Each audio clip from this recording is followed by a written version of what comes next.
시작할까요? 이게 접니다, 이거. 제가 이제 오랫동안 지금 고용노동부가 된 노동부에서 이 안전 업무에 오래 이렇게 했던 사람이고, 거기에 뭐 소위 계장도 하고, 과장도 하고, 국장도 하고, 소위 일부 승진하게 되는데, 그랬으니까요. 그러니까 뭐, 산업안전보건법의 이 제정이야, 뭐, 옛날에 1980년대 했으니까 제가 못했고, 개정엔 여러 차례 참여도 했고, 또 왜 뭐 시설안전관리법, 연구실 안전관리법, 온갖 안전자 들어가는 법들 많죠. 건설안전특법을 하나만 해. 그러고 할 때마다 이제 타부처 관련되는 거, 그런 것들 좀 많이 이제 이렇게 했었습니다. 그래서 이제 안전 관련되는 일을 이상하게 제가 이제 소위 하느님 도와서 이제 행정고시로 소위 정부에 들어가게 됐었는데, 이 드물게 이렇게 특히 이게 좀 기술 파트의 부분이 많아요. 안전이라는 거. 여기도 이제 안전이라면 이제 보건이나 이런 거에 다 포함해서 하는 얘기인데 이제 많잖아요. 다종다양하게 기계, 건설, 시스템, 화공, 뭐 어쩌고저쩌고, 바이오, 뭐 천체, 우주 이런 데가 다 안전 분야가 있잖아요. 만물 박사가 돼야 되거든요. 쉽게 얘기하면. 우리나라의 산업 안전 보건 기준에 관한 규칙에 거기에 온갖 게 다 있어요. 조도는 96도 이상을 하라. 탄광에 온도는 36도 미만으로 해라. 벤젤의 허용농도 어떻게 해라. 성면은 뭐 큐빅미터도 얼마나 하라. 온갖 게. 제가 지금 얘기한 게 뭐 얼마나 많은 학문 분야를 왔다 갔다 하는 거예요. 근데 그게 673개 종문이 있거든요. 근데 그런 것들을 온갖 걸 이제 하다 보니까 이제 그런 것 중에 저는 이제 그런 사람들이 하지 않는 거. 안전에 투자하면 뭔가 굉장히 좋아가지고 좋다는데 뭐가 얼마나 좋으냐. 안전에 100을 투자하면 돈이 얼마나 생기느냐. 예를 들어서. 안전을 사람들이 도대체 왜 안 지키냐 이거. 지가 잘못하다가 다치거나 죽는데 뭐 등등등등 관련되는 것들을 했습니다. 그래서 이제 안전 문제에 대해서 이제 뭐 이런저런 질문들이 있으면 좋은데 이제 말씀을 안 하셔가지고 제가 나름대로 이 재미있는 얘기들 좀 섞어서 해보도록 하겠습니다. 중간에 무슨 질문이 있으면 바로바로 질문을 해주세요. 우리나라가 과연 안전한 나라인가? 안전을 위해서 나라에서는 법으로 어떻게 하고 있는가? 안전 문화가 중요하다는데 안전 문화는 뭐고 도대체 어떻게 해야 되는 거냐? 그게 유식한 말로 안전 문화라는 게 도대체 그게 뭐냐? 눈에 보이지도 않고 그런데. 그 다음에 이제 마지막으로 이제 여러분이 좋은 질문, 제가 답변하기 좋은 질문을 해주시면 제가 답변을 하도록 하겠습니다. 우리나라가 엊그저께 보면 소위 1인당 GDP, 1인당 국내 총생산이 36,000달러를 넘어가지고 일본보다 더 잘 산다는 거예요. 외국들 많이 다니시죠? 우리나라가 외국 가보면 잘 못 사는 나라가 아니에요. 우리나라가 스페인보다 실제 잘 살아요. 제가 아는 분이 벤츠 버스를 사가지고 퇴직한 다음에 사모님이랑 전 세계를 일주하는 분이 있어. 저 강릉에서 블라디보스토크까지 몰고 가가지고 거기서부터 이 유라시아 대륙을 해서 터키, 노르웨이 꼭대기야. 아프리카 북부, 뭐 튀니지 어쩌고 이 양반이 하는 얘기가 이 양반이 이제 70 넘었나 그래요. 대단해. 마누라증이라고 다니는 게. 그러니까 둘이 다니는 거예요. 그 양반이 우리나라 웬만한 유원지, 황룡강 유원지 있잖아요. 한강 유원지. 이런데 화장실이 외국 어지간한 호텔보다 못하지 않다는 거예요. 우리나라가 기가 막히게 잘 살고 있어요. 진짜. 다들 아실 거예요. 특히 뭐 동남아 이런 데 가면 더 말할 것도 없고 그런데. 근데 우리나라가 당신네 나라 안전한 나라냐고. 그러면 우리 스스로도 우리 괜찮아 얘기를 못하고 남들도 우리를 불안한 나라를 봐. 우리나라에 들어오는 네팔이니 방글라데시 애들이 무슨 손가락 다쳤는데 치료 안 해줘요. 어쩌고저쩌고 뭐 그런 거 많잖아요. 문명국가로 쪽팔리게. 그래서 이제 그 실상이 어떠냐? 우리나라에 하루에 노동자만 따지면 526명이 다쳐요. 1년에 13만 6천 명이 다칩니다. 장성군 인구의 3.7배인가 그러죠, 이게.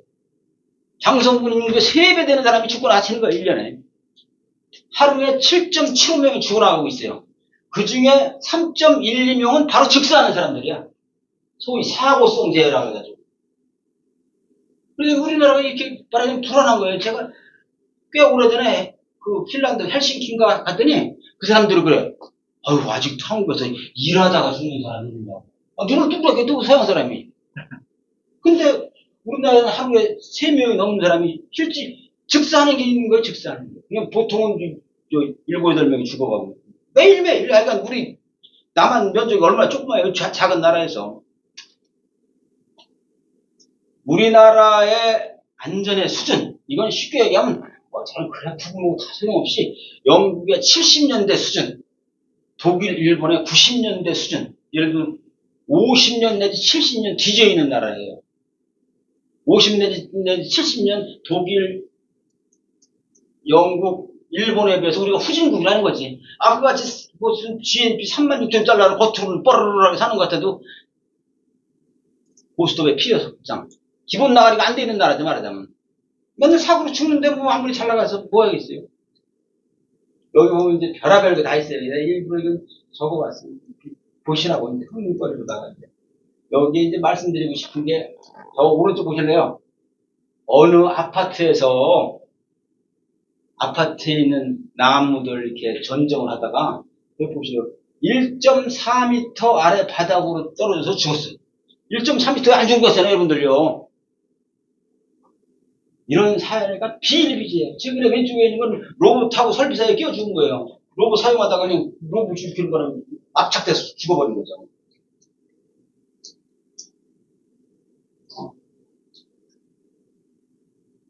옛날에 1994년에 여기 연세에 있으신 분들 아실 거야.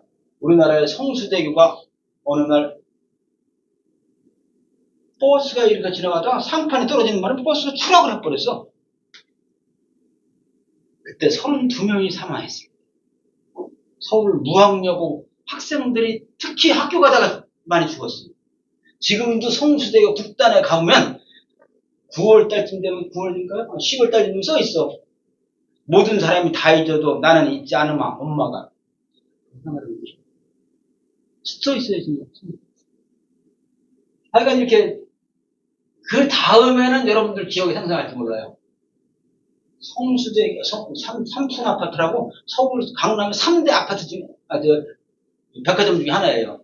이게 졸지에 이제 95년 6월 29일에 해가지고, 서울 난지도 지금 하늘공원이 무슨 공원이 하는 데 있어요. 난지도가 쓰레기장인데, 거기에 하여간 뼈라도 찾겠다고 그 유족들이 그 쓰레기 더미를 헤매고 그랬어요.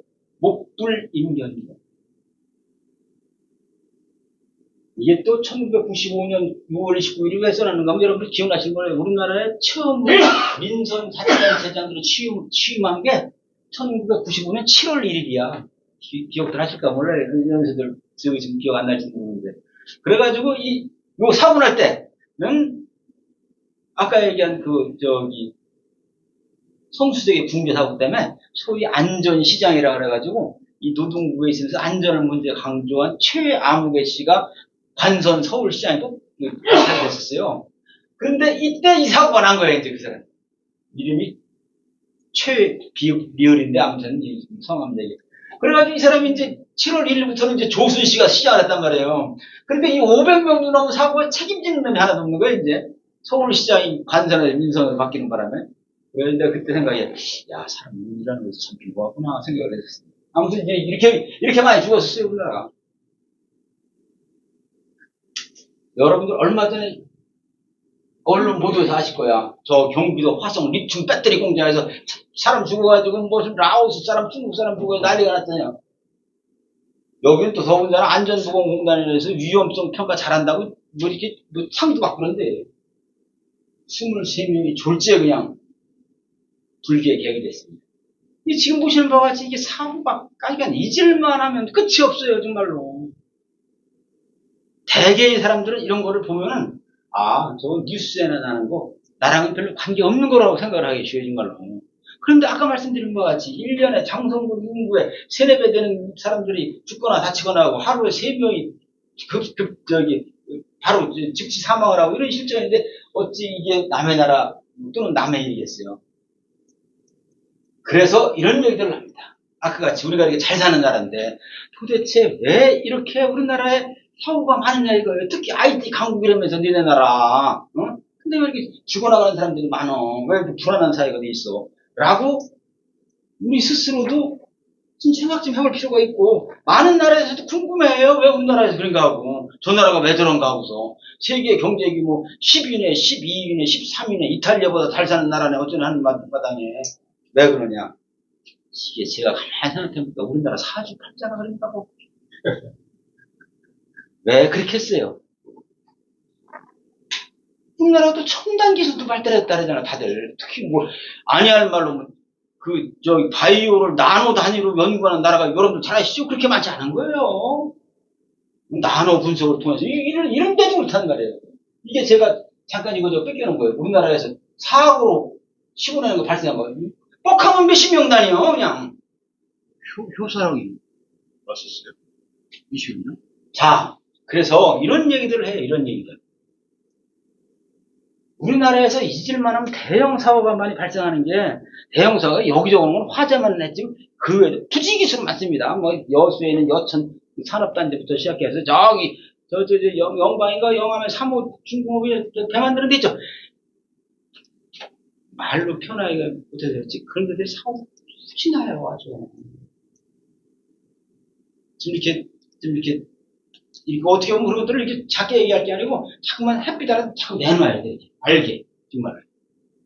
근데 아무튼 이런 얘기들 해요. 우리나라에 조금 이따가도 말씀드리겠지만, 이 법이나 소위 더군다나 요새는 중대재해 처벌법이니 이름도 흉악한 법까지 있는 것 같이, 법이나 제도는 기가 막히게 잘 돼 있어요. 우리나라의 이 법문구는. 특히 우리나라 법문구는 이 독일이 안전 강국이라고 옛날부터 얘기하거든요. 이제 안전이 제일 아까 영국의 70년대에 얘기한 것 같이 이제 산업의 역사가 오래된 나라들이 경험이 많아서 안전해요. 법 이런 걸 떠나서. 근데 이 법제는 독일이 잘 돼 있다 그래요. 우리나라는 이 독일의 안전 관련 법령을 배운 일본의 안전관계 법을 소위 그걸 법률용어로 리셉션, 기수라고 하는데, 그런 걸 보고 만들어가지고 우리나라 법령 제도가 무지무지 잘 돼 있어요. 연구실 안전법 이런 것들도 우리나라는 좀 지나치게 잘 돼 있어요. 좀 과하게. 사실 여러분 느끼겠지만, 과하게라는 표현을 제가 무슨 욕하자는 게 아니고, 말하자면 혹시 하면 이거 이렇게 되는데 왜 이렇게 안 해? 이런 핑계거리를 삼으려고. 기가 막히게 돼 있거든요. 예산도 써야 되지, 교육도 6시간 이상 시켜야 되지, 일본 법만 해도 안 그래요. 미국 법만 안 그러고. 미국 법은 이 교육을 받아야 될 의무는 여기 대빵밖에 없어. 나머지 사람 교육은 자기가 필요하면 시키는 거예요. 일본에는 교육을 안 받은 데에서 처벌 규정이 없습니다.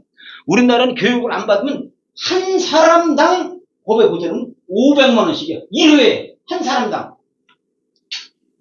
너무너무 잘 돼 있지. 매뉴얼 만들으라고 얼마나 잘 돼 있어요. 여기서 산재사고는 어떻게 하라고 앞에 간판 붙어 있대. 그렇게 안 해. 그렇게 써있는 대로 안 한다니까. 다들 느끼시는 거예요. 저는 여러분들을 흉보자는 게 아니에요. 우리 얘기를 하자는 거죠. 그 예를 이따가 적나라한 예를 말씀드릴게요. 그래서 소방제도라면 우리나라 영업 못해요, 음식점들. 그런데 그런 기준이 우리나라보다 약한 나라는 없는 거예요. 다 지키면서 하는 거예요. 호주나 스위스나 영국이나 그리스나 다 지키면서 하는 거라고. 그러니까 그런 데가 비용이 높아서 우리보다 비싼 거예요. 근데 우리는 야매라면서 안 지켜. 그런 거 중에 얘기가 우리나라가 압축 성장의 모범 사례라는 건 전 세계가 자타가 공인하는 사례예요. 압축 성장이라는 건 뭐예요? 애가 컨닝을 했더라도 점수가 좋으면 괜히 MEAB가 좋아하는 거야. 심하게 표현하자면. 우리나라에 어느 대학 교수 부부가 지들 애들 가라 표창장 만들어가지고 어디 대학교 입학시키고 어디 의전원 입학시키고 그랬잖아요. 아무 얘기도 안 했어. 좋은 거야, 그냥 그게. 그게 압축 성장이에요. 그런 거에 대한 대표적인 게 우리나라에서 그래서 했어 못해서 얼마나 잘했는데 이거거든. 그렇게 해가지고 무슨 소크라테스가 나와요. 아인슈타인이 나와. 지뿔도 아니고 그러는 거예요. 제가 예를 하나 갖고 왔어요. 우리나라 경부고속도로 축풍릉 휴게소에 가면 저 뒤에 지금은 경부고속도로 건설하다가 돌아가신 분들 위령탑이 있어요. 거기에 77명의 이름들이 있습니다. 경부고속도로는 1968년에서 2년 반 만에 70년 사이에 해서 1년 앞당겨가지고 준공된 거예요. 2년 5개월 만에 경부고속도로는 428km입니다. 고속도로 건설사에 없다는 거예요. 전 세계. 지금까지도. 이렇게 빨리 한 거예요. 원래 3년 반 만에 한다는 걸 1년 땡기라 그래가지고 2년 반 만에 한 거예요. 그 당시에 그 우리나라의 누구야? 박정희 대통령.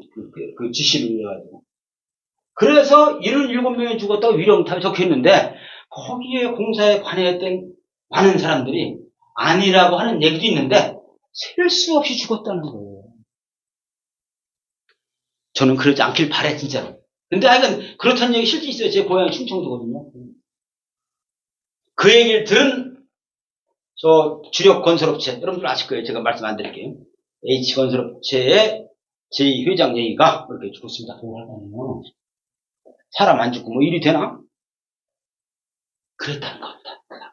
이건 실화예요. 지금 뒤에 얘기. 그러니까 이게 빨리빨리 해요. 이게 쉽게 얘기하면.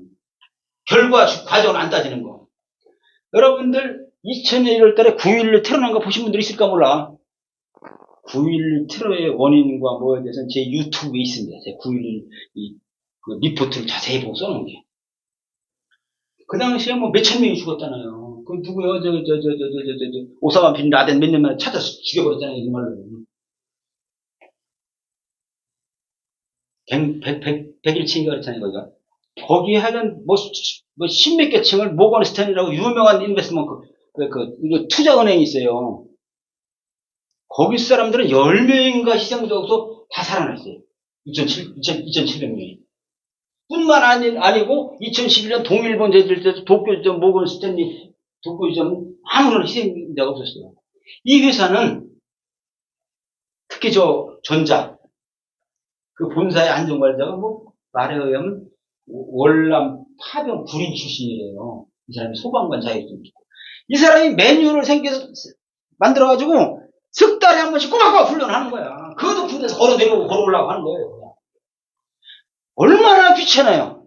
여러분들 여기 지하 방공호에 있으면 거기 가서 승부하는 것도 얼마나 귀찮은데 그 높은 데를 오르락내리락 하는 게 석 달에 한 번씩. 이 사람이 그때 진가가 나타났다는 거예요. 그 다음에 이제 컨틴전시 플랜이 여러 가지가 있어요. 전 세계 전산망이 그 다음에 다 정상적으로 됐다는 거예요. 전자와 비교해서 후자하고는 차이가 너무 나는 것이죠, 실제. 뭐 우연히 그랬다고 치기에는 인위적인 노력이 아니면 안 되는 거 아니에요. 돈을 투자하지 않으면 안 되는 거고 소위 CEO의 의지가 없으면 안 되는 것이고. 이게 이제 우리가 아직 안전하지 못한 나라랄까? 그런 거에 이제 여러 가지 상징적인 이해가 됩니다. 이래서 일부러 좀 에피소드로 말씀드리는 거고. 그래서 이제 이게 쉽게 얘기하면 이제 아까 같이 법으로 해결이 안 되는 거잖아요. 법대로를 안 지키는데. 근데 한번 법에 관한 얘기를 잠깐 말씀드려보도록 하겠습니다. 지금부터 말씀드린 산업안전보건법이 다른 안전 관련 법의 모법입니다. 대부분은 그걸 보고 다 만드는 거예요. 거의 다. 물론 베리에이션이 있죠. 이제 시설에 관한 거, 건축에 관한 거, 연구실에 관한 거 이것들이 베리에이션이 있지만 기본적으로 산업안전 및 산업보건에 관한 것들을 하나 있기 때문에 다른 나라에 의해서도 이 산업 분야의 안전과 보건을 보고서 다른 분야의 안전과 보건에 관한 레귤레이션을 만든 겁니다. 그 점을 참작해서 제가 이제 산업안전보건법 얘기를 잠깐만 말씀드리겠습니다. 아주 요지만 쉽게 말씀드릴 테니까 뭐 이렇게 들어나 보세요. 이제 우리나라의 소위 그 노동자들 산업재해를 예방하기 위한 법이 크게 얘기하면 산업안전보건법하고 중대재해처벌법이라는 게 있는데 이 전자는 1981년인가 만들어졌고 후자는 여러분들 아시다시피 재작년 시행됐습니다. 재작년에 만들어져가지고 산업안전보건법이라는 건 이렇게 되어 있는 거예요. 아까 제가 벤젠의 허용농도, 성면의 개수, 조도 등등 말씀드렸잖아요. 높이 눈에 보이는 건 답니다. 안전에 관련된 상상할 수 있는 모든 게 기준으로 정해져 있는 거예요. 그러니까 탄광 막장의 기온이 36도씨가 넘는 법 위반인 거예요. 법 위반을 하면 어떻게 되는지 이따 보자고요, 이제. 그런 기준이래요, 기준, 스탠다드를 정하고, 나라에서 정하는 거죠. 정하고 그 기준을 안 지키면 처벌을 함으로써 거기에 종사하는 사람들을 보호되도록 하게 하는 제도가 산업안전보건법인데 쉽게 얘기하면 기준의 설정, 준수의 강제, 처벌을 통해서 간접적으로 일하는 사람들의 안전 및 건강을 보호하는 법이라고 할 수 있는 거죠. 그래서 도대체 안전과 보건에 관한 기준이 어디 정해져 있나? 이렇게 돼 있어요. 안전조치, 보건조치를 위반한 자는 이렇게 막장에 기온이 36도가 넘기만 하면 5년 이하의 징역 5천만 원 이하의 벌금에 처해야 되겠어요. 그런 기준을 위반해서 비계의 높이를 잘못했다. 이게 여러분들 공사장에 가면 4층마다 세이프티 네트 쳐 있죠? 그 4층마다 돼 있어요. 보시면 알지만 그게 이제 우리나라 평균 높이가 3m라 10m 말하다 돼 있는 거거든요. 10m 이상에 떨어지면 죽기 때문에 그 기준이 그것도 기준인 거예요. 이제 그렇게 안 지켜서 사람이 죽었다. 죽었을 때 7년 이하의 징역 1억 원 이하의 벌금을 쳤다. 이렇게 돼 있어요. 딱 법은. 그러면 이런 기준은 어디에 적혀져 있느냐? 산업안전보건 기준에 관한 규칙이 있어요. 거기에 보면 673개 조항이나 있어요. 이거에 그치지 않아요. 고시, 무슨 예규, 어쩌고 해가지고 그 2000여 개 종문에 이거예요. 최고 방대한 거예요. 어지간한 사람들 다 읽어보지 못해, 이제. 그 노동부 안전감독관은 다 읽어보는 사람들이 없어요, 이제. 우리가 책이나 쓰는 사람들은 다 한신입니다. 아무튼 이렇게 쭉 있어요. 안전에 관한 게 334개, 보건에 관한 게 252개, 뭐. 이런 생각이 들어요. 왜 저런 법이 있는데도 아까같이 사람들이 다쳐나가고 죽어나가느냐. 처벌 규정이 세고 안 하느냐. 정말 그렇게 처벌 안 하느냐. 처벌 안 하니까 그렇게 사고 나지. 이런 생각하고 싶잖아요. 정말 그렇다면 사고가 그렇게 많이 날 리가 없는데 실제로는 봐줘가 처벌이 약하다고 하는데 그런 법이 있는데 왜 중대재해 처벌법이라고 아주 엄청난 법을 만들었느냐. 아까 기준을 지키지 않은 사업주를 한다고 그랬는데 기준을 지키지 않은 근로자는 처벌하지 않느냐. 뭐 문제가 있는 거 아니냐. 이런 생각을 얼핏 할 수가 있단 말이에요. 그렇죠. 그렇다고 해주세요. 그렇잖아요. 그죠? 예. 아니, 여러분들이 이렇게 좀 실례의 표현이지만 준비가 안 되기 때문에 제가 이렇게 높아심에 물리고 장난하고 말씀드리는 겁니다. 특히 여성분들은 잘 들어주셔야 돼요. 뒤에 보면 이제. 지금 졸았다가 이따가 말씀드릴 때 잘 들어요. 우선 쉬운 거. 안전수칙 지키지 않은 근로자, 요 종업원들 처벌해야 될 거 아니냐? 처벌하라는 법에 돼 있어요. 예를 들어서 마스크가 필요한 실험실이에요. 그래서 수차에 걸쳐서 뭐 무슨 마스크에 종류 이런 게 있으니까 당신은 무슨 실험을 거예요? 마스크도 갖다 놨어요. 그런데도 착용하지 않는 사람들은 300만 원 이하의 과태료를 부과한다고 법에 있는데 법에 있는 것뿐만 아니고 회사에 사교로도 있는 데들이 많잖아요. 근데 실제 집행들을 못하는 거지. 무슨 이유인지 몰라도. 근로자의 안전수칙 미준수로 인해서 근로자한테 300만 원 이하의 과태료를 이렇게 부과한 안전감독관들이 제가 잘못 들은 것 같아요.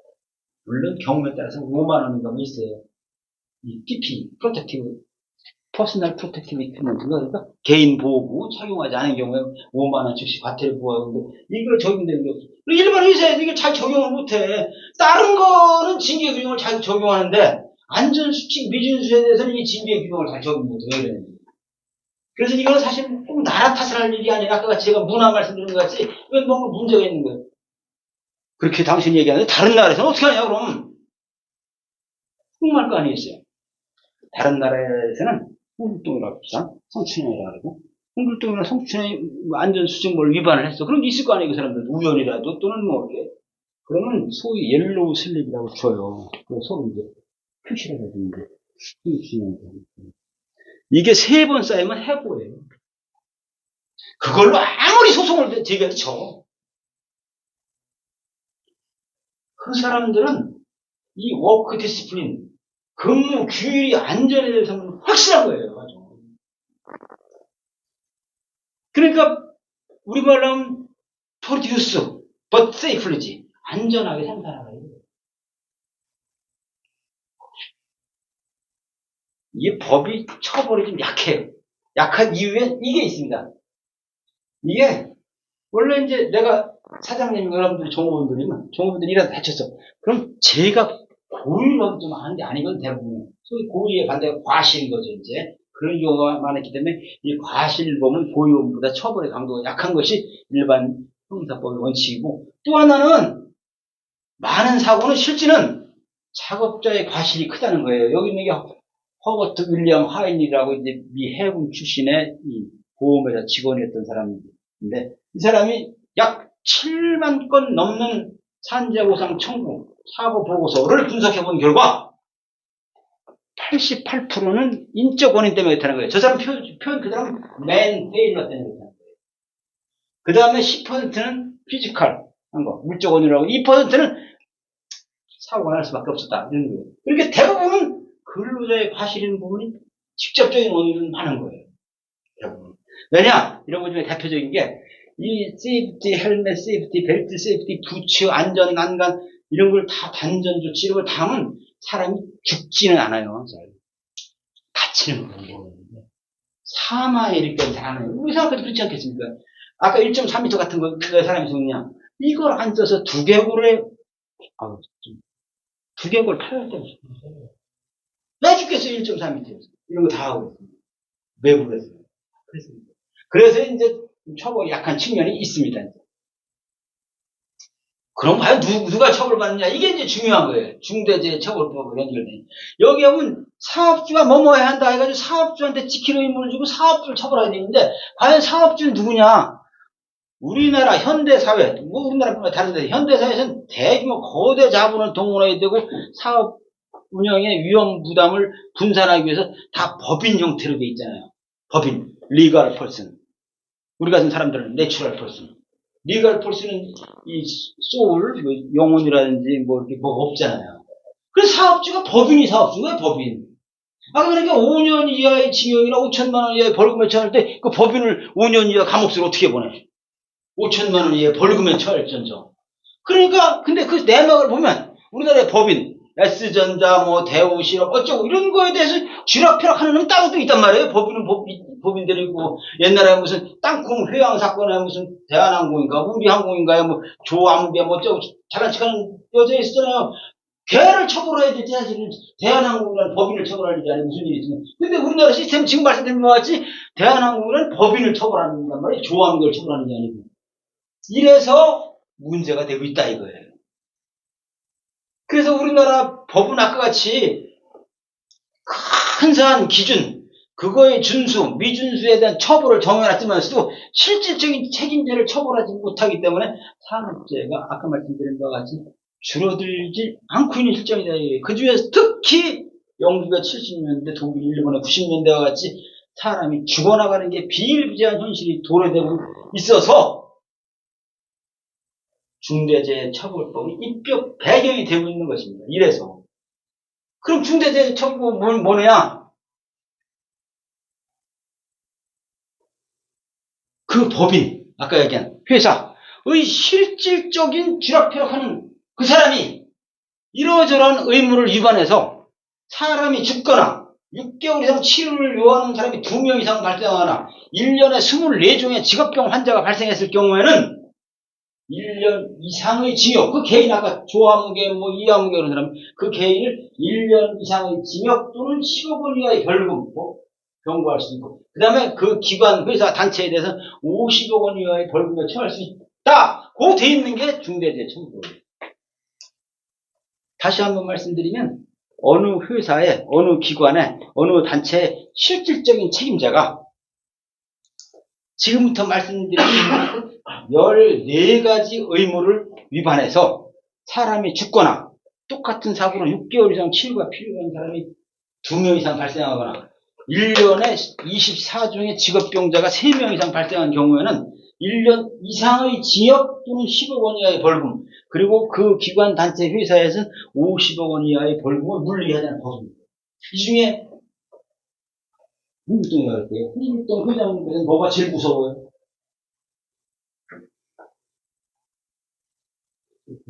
그렇죠. 1년 이상의 징역.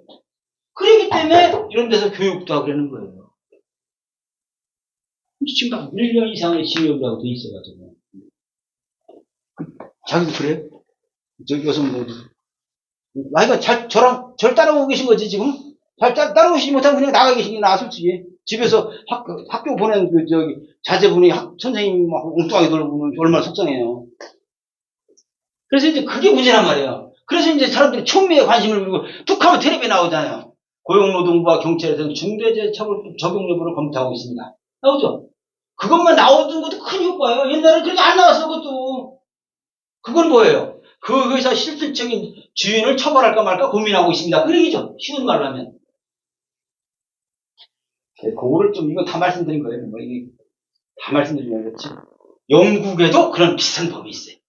여기 많이 배운 분들이 있어가지고 좀 제가 일부 적어왔습니다. Corporate Manslaughter and Corporate Homicide Act of 2007을 해가지고 2007년에 뭐 영어 잘하시는 분 계세요? Corporate는 이제 조직이나 이런 거 다 얘기하는 거예요. 조직이라고. 꼭 기업이 아니고. 우리나라 영어 교육에 참 문제가 있어. 코퍼레이트라면 다 기업, 회사 그렇게 배우잖아. 코퍼레이트는 뭐 조직을 얘기하는 겁니다. 왕실, 군대, 경찰 이런 거 다 포함해가지고. 그러니까 맨슬로터는 우리말로 하면 사람이 죽는 게 여러 가지가 있잖아요. 자동차에 이렇게 갈려 죽이는 것, 칼로 뚫려 죽이는 것, 자연사 하는 것. 맨슬로터는 과실치사를 얘기합니다. 호미사이드는 일반적으로 타인에 의한 죽음을 얘기하는 거예요. 이제 호미사이드는 이제 스코틀랜드가 워낙 그 자치 성향이 강해가지고 거기서 특별한 유차가 넣은 거예요. 안 넣은 건데. 아무튼 이제 이 조직에 의해서 그 과실치사가 발생했을 때 관한 법이겠죠. 제 말을 들어보자면 거기에는 이렇게 돼 있어요. 이제 우리나라 법이랑 비교하라고. 거기서는 사람이 죽었을 때만 합니다. 아까 같이 6개월 이상 치료가 필요한 중상자가 2명 이상 발생하는 그런 건 아니고 직업병자는 아니고 사람이 죽었을 때. 그리고 여기서는 전부 다 포함되는 거예요. 막 경찰, 해군, 뭐 아예 노동조합 이런 데까지 전부 다 이제 포함. 그 다음에 이제 언제 의무가 뭐냐 이렇게 돼 있어요. gross breach of relevant duty of care. 그러니까 적절한 배려 의무를 완전히 위반했을 때, 그런 뜻이에요. 우리말로 하면. 철저하게 위반했을 때. 관련된 적절한 배려 의무를 완전히 위반했을 때 그렇다는 거예요. 누가? 거기 시니어 매니지먼트라고 있어요. 우리나라는 경영 책임자 등 이렇게 있는 거예요. 시니어 매니지먼트 여러분이 알다시피 저거요. 군지명사라 그러고 단체명사라 그러고 군지명사라 비슷한 말도 뭐지? 다 이거는 단체명사는 군지명사는 단수 취급하잖아요. 뭐는 단수 취급하고 그리고 이제 시니어 매니지먼트 그거 이렇게 돼 있어요. 그러면서 누구를 처벌하느냐? 자연인 처벌 안 해요. 1년 이상의 징역 그게 없는 거예요. 그 조직만 처벌하는 거예요. 어떻게? Limitless amount of fine. 상한액 없는 벌금을 물리고 또는 remedial order, remedy 이렇게 치유한다는 거, 우리말로는 시정명령이라고 해요. publicity, publicity 우리나라에서 많이 공표하는 거예요. 이런 사고가 났습니다. 우리나라는 우리나라도 비슷하게 돼 있어요. 우리나라 아까 처벌하는 거 외에 수강명령 제도가 있고 대외적으로 공표하는 게 있는데 우리나라 공표는 그 고용노동부나 산업안전공단이 유죄 판결이 확정된 다음에 인터넷이나 관보에 고시하게 돼 있어요. 이 사람들의 공표는 그게 아니에요. 네 돈은 네가 해야 돼. 자기의 돈. 어떻게 해요? 법원에서 명령한 방법으로. 런던에서 발행하는 일간지에 어떻게 될 것 같아요. 우리나라는 컨셉이 굉장히 달라요, 이제. 아무튼 이제, 이거, 우리나라의 중대재해처벌법 얘기를 할 때는 이 영국의 예를 많이 들기 때문에 제가 양면으로 좀 말씀드리는 겁니다. 의무가 그래서 10개까지 나와요, 이제. 14가지가. 의무 중에 이제 여기 온갖 게 다 있어. 뭐 교육시켜야 된다고 그러고 다 있고 그래서 이제 여기서 하는 거예요, 이제. 여기서 위험성 평가라는 말 여러분 흔히 들어보셨나요? 저런 거 해요, 여기서? 못 들어봤어요? 합니까? 이거 할 거야, 이제. 요 안전 관련, 이제, 읽으신 분한테 위험성 평가라고 시도를 보내는데 뭐냐고 물어보세요. 위험성 평가 쉽게 하면, 우리 연구실에서 위험한 요인은 인적 요인, 물적 요인, 한 명의 요인인 거예요. 위험한 요인이 뭔지, 확인을 해서, 위험한 요인을 없애든지, 감소시키든지, 대체하든지, 그것도 안 되면 보호구를 착용함으로써 위험성을 현저하게 줄이자 좀 없애거나 그게 위험성 평가야. 쉽게 얘기하는 거예요. 이거에 대한 베리에이션 많은데 이게 굉장히 중요한 걸로 있어요. 여러 가지 보시는 바와 같습니다. 이제 9가지를 열거놓고 있고 이런 것들을 이제 그 중대재해처벌부에서 좀 유식한 말로 안전보건관리 체계의 구축과 이행이라 해요. 말도 이렇게 어려운 말씀만 몰라. 그럼 또 안전보건관리 체계의 안전보건관리 체계라고 누가 알아들을까 이런 얘기 안 하면 안전보건 말이 되나 몰라 아무튼 간에 이렇게 했어요. 어려운 말씀들은 다 실험하는 거예요. 실험하는. 그 다음에 이제 아까 그 9개를 해야 되고, 그 다음에 재발 방지 대책을 수립하게 되죠. 이거 당연히 해야겠죠. 우선 수업은. 그 다음에 관청에서 뭐뭐뭐 하라고 그러면 해야 된다 이거예요. 그 다음에 이제 안전과 보건에 관한 법령을 각 업종마다 이행하고 있는지 필요한 조치를 취하라고 되죠. 이렇게 어떻게 우리 연구원에서 안전보건에 관한 법률이 적용되는 게 뭐가 있는지 그거에 해당되는 게 확인을 하고 1년에 2번 확인한다고 안 됐을 경우에는 인력도 하고 예산도 하고 해가지고 이제 필요한 조치를 취하라는 거예요. 그 다음에는 이제 여기서 특히 유해하거나 위험한 작업에 종사하는 사람들 교육을 1년에 2번은 시켜라. 교육을 안 시켰으면 교육 시키도록 해라. 이렇게 돼 있습니다, 이제. 처음에 9개, 그 다음에 2개, 11개죠. 그 다음에 4개. 이게 실제로 2개죠, 사실은요. 그래서 15개를 해놓고 있습니다. 이렇게 15개 의무를 위반해서 사람이 죽거나 6개월 이상 치료 2명 이상 발생하나 직업병도 1년에 3명 이상 발생하면 아까 처벌한다는 것이에요.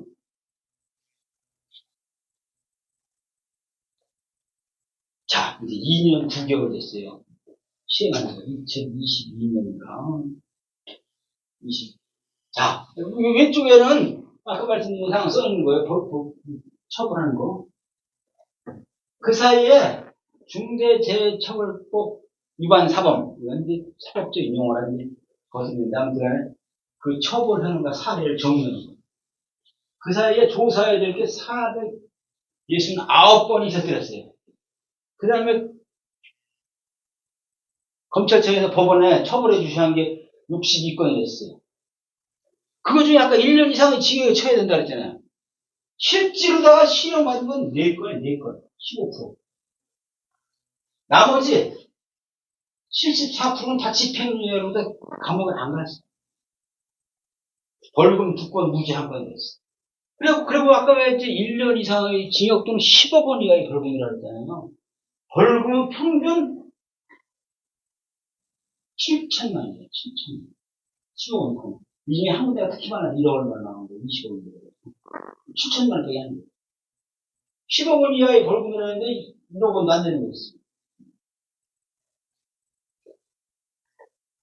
중대재해처벌법이라는 게 그 이름은 어마무시하고 아까 감옥 갈까 겁난다 그랬잖아요. 이걸 알고 나면 뭐 길이 있겠네. 무슨 15%밖에 안 된다며 변호사 누구 잘 써가지고 어떻게 좀 해봐 라고 저라도 그렇게 하는 거야.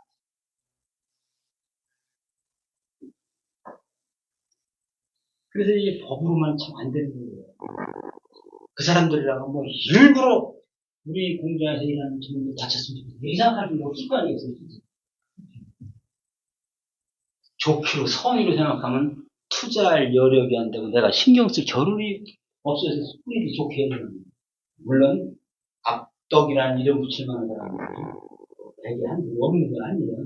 일반적으로 우리가 그렇게 생각할 필요가 없죠. 이제 우리 자유경제 시스템 하에서는. 아무튼 이렇게 그 이름에 부합하게 집행은 안 되고 있다는 실상을 보고 있습니다. 우리가. 그래서 그 중에 아까 14가지 의무라고 했잖아요. 14가지. 그 중에 도대체 뭐를 안 지키느냐? 그것 중에 하나가 위험성 평가라는 거예요. 이걸 제대로 안 하더라.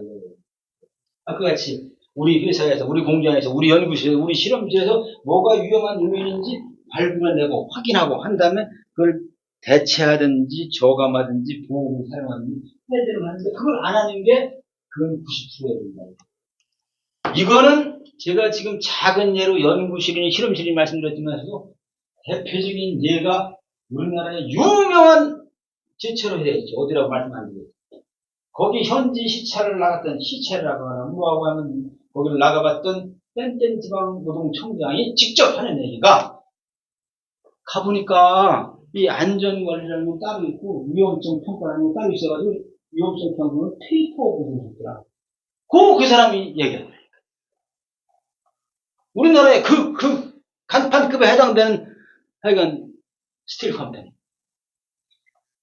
여천 석유화학단지에 우리나라의 A, B, C, D, G 무슨 화학이라고 있어. 그 페트로케미칼 회사예요. 거기에 위험성 평가를 본 사람 얘기가, 이 사람은 화공안전 기술사 겸 산업안전 지도자가 하는 얘기입니다. 그 사람이 제 카톡으로 보내놓은 게 있어. 제가 여천 어디 나와 있는데, 말로는 뭐 안전 관련 예산이 뭐 6천원인가 9천원인데, 이게 위험성 평가하는 거 보니까, 허접합니다. 라고 돼 있어. 허접합니다. 허접합니다가 무슨 뜻인지 모르겠어요. 철저하게 잘하고 있다는 뜻인가? 하여간, 이 지금 얘기하는 것 같이 우리나라 굴지의 이 철강 관련 회사, 우리나라 굴지의 석유화학 회사, 가 그 정도면, 뭐 이렇게 90% 되는 거 다른 데는 불문가지예요. A 회사 거 갖다가 뺏겨가지고 표지만 갈아서 하는 것부터 시작해가지고, 또 이것도 대를 해주는 데들이 있어요. A 회사 걸 B가 뺏겼는데 B 거를 C가 뺏겼는지. 많이 좋아졌으면 그렇지 않겠지만. 그 다음에 여러 가지 되는데, 그 다음에 이제 안전관리자 일을 제대로 하게끔 안 하고 있다는 거죠. 이 안전관리자가, 여기는 뭐 안전관리자를 필수적으로 줘야 되는 사업자 아니지만, 안전관리자가 이제 가장 지금 이제 중대처벌 때문에 좀 나은데, 잘 대접을 못 받아요. 안전 뭐 한다 그러면 사실 중요한데, 아까 같이. 사고가 나면 얼마나 큰 사고가 나요. 이 연구실 안전도 굉장히 많죠, 여러분들요. 화학 같은 석유에다가 불나거나 뭐, 그냥 마시고 죽어버리거나, 얼마 전에 사고들이 다 있던 거 아니에요. 그런 것도 안전사고입니다. 자, 이래서 이제 중대재해처벌법이라는 엄청난 법이 있는데도 이 모양이 뚫으니까, 이 뭔가 우리나라가 문화적으로 문제가 있는 거 아니냐. 그래서 이거에 관한 얘기를 하려고 옆에 앉아 계신 언니 어디가 있어요. 특히 이제 자제분들을 위해서 잘 들어주세요. 지금부터. 여태까지 얘기 다 엉터리고. 우리나라가 실제 어떤지. 이건 영국의 HSWA라고 영연방국에서는 헬스를 먼저 얘기합니다. 보건을. Health and Safety at Work, HSWA, at Work Act라고 그래요. HSWA. 1974년에 만들어진 법인데, 거기서 나온 자료예요. 그 사람들 회계연도가 달라지는데, 135명이 죽었대요. 우리나라는 그거보다 14배가 많습니다. 보시는 것 같이. 이건 산업구조의 차이나 역사의 차이나 뭐가 있더라 너무 많은 거거든요. 죽은 사람 숫자가 14배가 우리나라가 많다는 거죠. 영국 근로자보다 우리가 이러다 죽을 확률이 14배가 높은 거예요. 작은 나라. 객관적인 수치가. 자, 그래서 영국의 안전 문화에 관한 얘기를 좀 해보려고 그래요. 첫째, 제가 옛날에, 아까 보시는 분들도 어느 사이버 대학교에 있었어요. 거기 외국어 대학교예요. 그리고 원어민 선생들이 많을 거 아니에요. 제 연구실 앞에가 외국어 원어민 선생들이 반했어요. 근데 거기 영어 공부를 하고 놀러가. 그랬더니, 거기에 영국에서 온 천여 원어민 선생이 제 방에 놀러 갔어. 그러니까 그 사람은 외국인한테 영어를 가르치는 걸 전공한 사람이겠지, 이제. 그 사람이 저한테 왔어요. 뭐라고, 떠듬떠듬, 저야 뭐, 제 잉글리시가 떠듬 잉글리시거든, 떠듬 잉글리시. 근데 그 사람이 내가 떠듬떠듬, 금방 알아듣더라고. You are an ages Christian. 이거 산업안전학과라는 게 학과에 있었는데. 여러분들 중에 혹시 영국에 유학이나 이민이나 친지가 놀러가 있거나, 또는 우리나라에 와 있는 영국 사람 아는 분들이 있거나, 그러면 물어보세요. HS에서 들어갑니다. 90%가, HS, 헬스앤세이프. 그 사람들은 평상시 몸에 배어있는 거예요, 그게. 지금 얘기한 대로 외국인한테 영어를 가르치는 그 천호 선생도 아무것도 모르는 저랑, 제가 떠듬 잉글리시를 했는데 금방 얘기해요. 그거 예를 증명하는 예가 다음번에 있습니다. 왜 영국 런던에 몰든이라고 여러분 아실 거예요. 얼마 전에 영국 왕이 방문하고 그랬어요. 우리나라 교민들 제일 많이 사는데. 거기서 교민체육대회를 하는데, 교민체육대회를 하려면 학교나 뭐, 우리 여기 군청 이렇게 부지를 빌려야 될 거 아니에요. 그러면 군청 부지를 빌리려면 가서 이제 대회 신청서 내야 될거아닙니까? 그랬더니 빠고요. 왜 빠꾸냐 그랬더니 HS 플랜이 없다는 거예요. HS 플랜이. HS 플랜이 뭔데? 그러니까 그날 행사랑 세이프티, 헬스에 대해서 내야 된다고. 그래서 뚫레뿔로 들어가가지고 좀 아는 사람한테 했는데 또 바꿔요. 왜 바꾸나 했더니 이렇게 만들고 이 HS 엑스포트 전문가를 찾아서 그 사람으로 하여금 그날 있을 수 있는 걸 다 기록을 하고 사진 찍고 한 다음에 5페이지 이내로 요약서를 내야 된다 이거예요. 아 이거 미치고 환장하는 그러시오. 그래가지고 실직을 했다는 거예요. 여러분들 예를 들면 여기가 뭐 100명이라고 체육 교육입니다. 여기서 하루 아침부터 저녁까지 행사를 했는데 그러면 늘 그렇게 했으면 모르도 그걸 안 했으면 그걸 하는 게 100페이지가 되게 남아요. 우천시는 어떻게 할 거냐, 애들은 어떻게 할 거냐, 춘방은 어떻게 할 거냐, 뭐 식중독은 어떻게 할 거냐, 119랑은 어떻게 되냐, 전기 배선은 어떻게 할 거냐, 온갖 게 다 해야 되는 거예요. 그래서 그날 그 사람 거기 와 있어야 된다는 거예요. 이제 또 시작부터 끝까지. 그래서 그 비용이 상당히 들어가더라는 거예요. 이걸 이제 늘 했던 사람들은 덜 하겠지. 이건 실제 교민 회장이 저한테 해준 얘기예요. 제 얘기가 아닙니다. 그러니까 그 사람들은 일상생활에서 그들 말로 하면 HS, 우리나라에 가면 안전과 보건, 이 몸에 뵐 수밖에 없는 거야. 하도 심해가지고 옛날 데이비드 캐머런 영국 총리가 이런 말을 했어요. HS 리티게이션, 안전과 보건에 관한 소송의 공표의 문화가 영국을 지배하고 있다 이거 아니겠습니까? 그러면서 HS 레귤레이션은 괴물이라고 몬스터라고 표현을 했어요. 영국 수상으로 재임할 때 이렇게 있어요. 이거 지금 나와 지금도요. 이거 데이비드 캐머런 육성으로 나온다니까요. 모든 생활의 모든 분야에서 이게 스며 있는 거예요. 이게 자연스럽게 누가 말을 안 해도. 아까 제가 말씀드린 대로 혹시 영국에 교제하는 사람이나 친구나 있고 그러면 물어보세요. HS라고 뭐 하느냐. 저도 실험해봤어요. 제가 미국에서 온 거예요. 영국에서 온 친구. 그 친구, 저 애리조나 방송국에 보면 마이클 월턴이 그놈한테 물어봤었어요. 자, 그러면 우리가 시간 다 됐으니까 오늘 마치도록 하겠습니다. 안전하려면 어떻게 되느냐? 사고는 장소를 가리는 게 아니에요. 방심하면 언제 어디서 발생하는 거예요. 그런데 사람이 죽거나 큰 사고는 갑자기 발생하는 게 아닙니다. 이거를 반증하는 이론이 있어요. 바로 이겁니다. 아까 얘기한 하임리의 철학 연구를 해가지고 사망이나 장애를 남기는 증상 이 한 건 발생하려면 경미한 부상, 소위 마이너 인주리가 발생하는 게 29건이고 그 다음에 다치지 않는 거 이런 걸 니어미스라고 합니다. 또는 아차사고로 다칠 뻔한 거 그게 300건 있어야 이렇게 하는 거예요. 그러므로 우리나라 중대재해 처벌법은 굉장히 반성이 될 수 있는 거예요. 이걸 줄여야 일이 없어지는 것이죠. 사람이 다치지 않는 사고가 300건 있어야 살짝 다치는 게 29건, 죽거나 장애인이 되는 게 한 건이죠.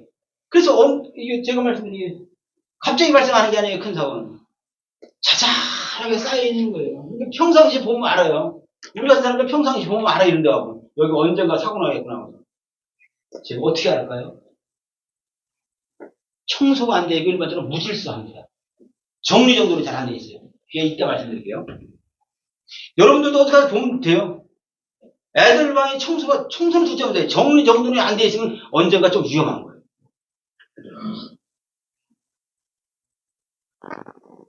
안전 문화에 대해서 얘기하기 전에 대전제가 현대는 이 모바일 소사이어티입니다. 움직이는 사회에 살고 있는 거예요. 사람도 움직이고, 사람도 움직이는 사회에 살고 있는 거예요. 움직이는 사회에서 중요한 건 뭐예요? 속도와 신호를 지키는 겁니다. 교통경찰관을 하고 있는 친척분들한테 물어보세요. 교통사고의 80% 이상은 다 그런 것으로 뭐 때문에 발생하겠어요? 거기 하나 전방주 시태만이나 온갖 게 말도 많잖아요. 졸음운전이 하여간 그 근본은 과속. 그래서 속도와 신호를 지키는 게 신호는 다 우리 인간 사이에 약속 아니에요. 신대는 게. 속도를 지키는 게 굉장히 중요해요. 그럼 이게 잘 되려면 어떻게 되느냐 이거. 그 말씀을 드리려고 아까 제가 여러 가지 농담의 말씀을 드린 거예요. 이렇게 돼요. 제가 LG U 플러스에 안전 요구할 때 보면 한 5, 6년 차, 6, 7년 차 된 사람들 사고가 많아. 전기공사하다 감전되는 사람들 있잖아요. 전기 기술자 몇 년 된 사람들이 많아. 이래서 그런 거예요. 익숙하다고 방심해서. 익숙하다고 방심하면 사고가 배태되는 겁니다. 부상을 수반하지 않는 아차사고가 사람 죽는 사고의 씨앗이에요. 자, 익숙하다고 방심하는 일이 없어야 됩니다. 여러분들 일상생활에서 그런 거예요. 이런 것들은 어머니, 아버지들 또는 언니, 누나들, 형들이 수범을 보여야 되는 거예요. 전문용어로 해야 되면 주둥아리로 아무리 씹어버려 수 없는 거예요. 몸으로 보여줘. 사람이 생소한 일에 당황하면 생소한 일, 익숙한 일도 오래전에 했다가 지금 하면 생소한 일인 거예요. 익숙한 일도 장소가 다른 데서 하면 생소한 거예요. 그러니까 당황하는 거예요. 특히 경미한 사고가 입사 1년, 0년 차에서 1년 차 사이에 부지기수로 많은 거예요. 특히. 이런데 적은 데라 그런 게, 스태티스틱하게 나타나지는 않겠지만, 그렇게 많습니다. 그러니까, 처음에 생소한 것이죠. 그러니까, 입사 전 안전명이 중요한 거예요. 특히 애들은 정서 불안이 초래되기 쉬운 겁니다. 그런 문제예요. 그래서 사고가 나는 거예요. 이렇게 해야 되는지 알면서도 이렇게 하는 거죠. 그래서 생소한 일이라고 당황하지 않는 게 굉장히 중요해요. 뭐를 하기 전에 천천히 차분히 준비해서 이게 길 떠나는 마음으로 이렇게. 근데 참 죄송스럽게도 이게 일본 그림이야. 우리나라 그림이야. 서두르지 말아야 됩니다. 저것도 또 일본 도쿄 지하도에 나오는 그림입니다. 급하게 서두르지 말아야 됩니다. 아까 예를 들어 무질서하거나 정리정돈 안 돼 있으면 언젠가 사고가 나게 돼 있어. 그 자제분들 방도 정말 그런 겁니다. 다른 건 물론 청소를 안 할 때도 있어야 될 물건을 그 자리에 두는 거. 제가 꽤 오래전에 우리 딸을 일본에 보내고 일본에 오차노미즈 고등학교라는데 미끼라는 여학생을 우리 집에 한 달을 머물게 한 적이 있어요. 우리 딸은 그거 어디가 있었겠죠. 미끼라는 여학생 벌써 그 당시만 해도 자기가 공부 잘하는데 애들은 이제 그 이공계를 미계라 그래요. 이공계가 그리고 인문계를 그 문계라고 합니다. 이제 근데 자기가 공부를 잘하는데 그게 공부를 잘해도 도쿄대학에 미계는 못 간대요. 벌써부터 이과가 위에가 있어. 그게 집을 치우고 그 이제 말하자면 미끼가 쓰는 방을 보면 기가 막혀. 신발도 딱 나갈 때 딱 나가는 거 딱 방에 얘는 군대 간물대 딱 같이 우리 집에서 뭐 한마디 얘기하는 거죠. 몸에 배 있는 거죠. 그런 데서 사고 날 확률은 그렇지 못한 데서 사고 날 확률보다 10분의 1, 100분의 1 적다고도 생각할 수 있잖아요. 왜냐하면 정리정돈이 안 돼 있으면 뭐가 정리정돈이 안 돼 있는 거예요? 마음이 정리정돈이 안 돼 있는 거예요. 마음. 그래서 사고가 나기 쉬운 거예요. 자, 방당서정이 그래서 익숙하다고 방심하지 말고 생소하다고 당하고 그래서 준비해 정리정돈. 이것만 되면 아까 얘기한 뭐가 필요 없이 우리가 스스로 일본이 그래서 정리, 정돈, 청소 이거 습관화 그래가지고 3S 또는 4S라 그래요. 청소를 일본말로 세이소라 그래요. 정리를 세일이라 그러고 정돈을 세이돈이라 그러고 습관으로 습관가라 그러고 그 일본 우리나라는 현저하게 사고가 적어요. 그 사람들은 법이 세게 돼 있거나 그런 거 아니에요. 지금도 일본 사람들은 우리나라 중대재해처벌법에 무지 궁금해해요. 거기는 없기 때문에. 근데 이게 지금같이 정리정돈의 습관화가 돼 있어가지고, 이런 데서 걔들은 딱 여기 정리정돈 책임자가 정해져 있어, 정부. 이 방에. 실제 일본 가면 그렇게 있습니다. 혹시 관련된 놈들 때문에 가보시면 보셔요. 아니면 또 물어보세요. 여기 정리정돈 책임자거든요. 대학은 딱 누구라고.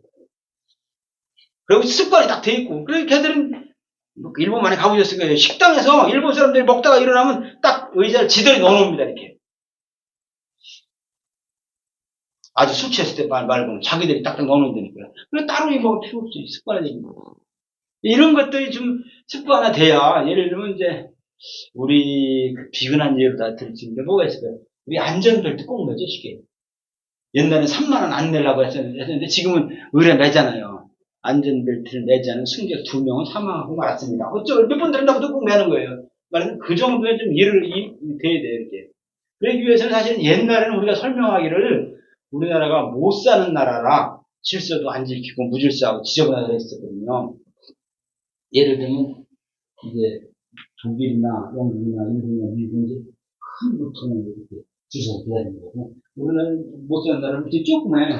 서서 기다렸다가 이게 있으면 목말라 죽게 생기는 거야. 근데 그 나라는 큰 물통이라 천천히 가도 되는데 그렇게 비교를 많이 했었거든요. 그런데 지금 우리나라도 물통이 꽤 커졌단 말이야. 아까 3.6만 달러라고 얘기하는 것이 3.6만 달러, 1인당 3만 6천 원이가 저기에요. 지금 돈으로 하면 우리가 1인당 4천만 원을 벌고 있는 거예요. 내가 살고 있으면 1년에 8천만 원을 벌고 있는 거라니까요. 그럼 한 달에 800만 원인데 800만 원을 못 사는 게 어딨어요. 쉽게 얘기하면.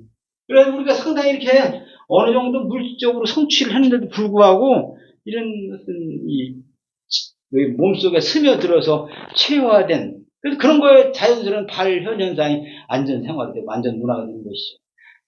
여기 이제 이론적으로는 안전문화의 측정 지표가 어떻게 점수가 어떻게 많이 하는 거 있어요. 저 노르웨이 회사에서 처음 개발하고 그런 게 있는데 그런 건 하나도 안 중요하고, 지금 말씀드린 것 중에 이런 회사를 얘기하면 정리정돈만 잘 하는 것만 해더라도 각 부서에 책임지고 하시더라도 금방 마음이 안전한 마음이 되게 있어요. 아까 말씀드린 위험성 평가를 잘 모르셔가지고 제가 굉장히 속상한데, 그런 것들은 이런 데서 안 하면 안 되니까 해놓으셔야 돼요. 안 하면 어떻게 되느냐? 그래가지고 아까 같이 누구 재수 없이 무슨 일이라도 있게 되면 진흥원장이나 바이오 센터장이나 고시게 안 되니까요. 실제 그런 세계 불러서 수사하는 거예요, 이제요. 옛날에 사회받는 도움을 청구로 조사하는 건데, 입건을 해가지고, 실제 북한측에서 조사가 공범자 있나 모르겠으니까 아까 14가지 위반한 거 있나 보고요. 그 중에 아까 위험성 평가 안 한 게 87% 들어간 다 했잖아요. 그리고 안전관리자들 현장에 데려갔다는 게 있고, 실제 수사를 한다니까요. 불러가지고. 일반 회사에서는, 공공기관에서 이것 때문에 CEO들이 난리예요. 여기도 이런 교육도 그런 차원 상황이 있긴 하고, 솔직히 말씀드려서. 왜냐면 교육을 하고 돼 있잖아요. 12번째가 돼 있잖아요. 교육을 확인하고, 안 했으면 제대로 할 거예요. 그 다음 순간에 이제 제가 말미에 말씀드린 거, 이거, 방심하지 말고, 당황하지 말고, 정리정돈 잘하고, 회사에 공백한 준비하고. 이렇게 되면 이제 특히 여러분들 물론 가정에, 특히 아이들한테 이제 안전교육이 뭐냐, 이게 어렸을 때부터 습관화가 돼야 돼요. 우리라고 해서 미안한데, 머리 다 굵어서, 우리 새롭게. 어렵잖아요. 어렸을 때. 요새는 많이 좀 좋아졌는데, 그럼에도 불구하고, 안 그런 게 많아요. 급하다고 해야 되고, 빨간불로 뭐 이렇게. 틀림없이 30년 후에 변당하는 거예요. 그래서 산재 되네, 안 되네, 막 하고 이제. 자, 질문이 있으신가요? 질문 없으면 마치도록 하겠습니다. 감사합니다.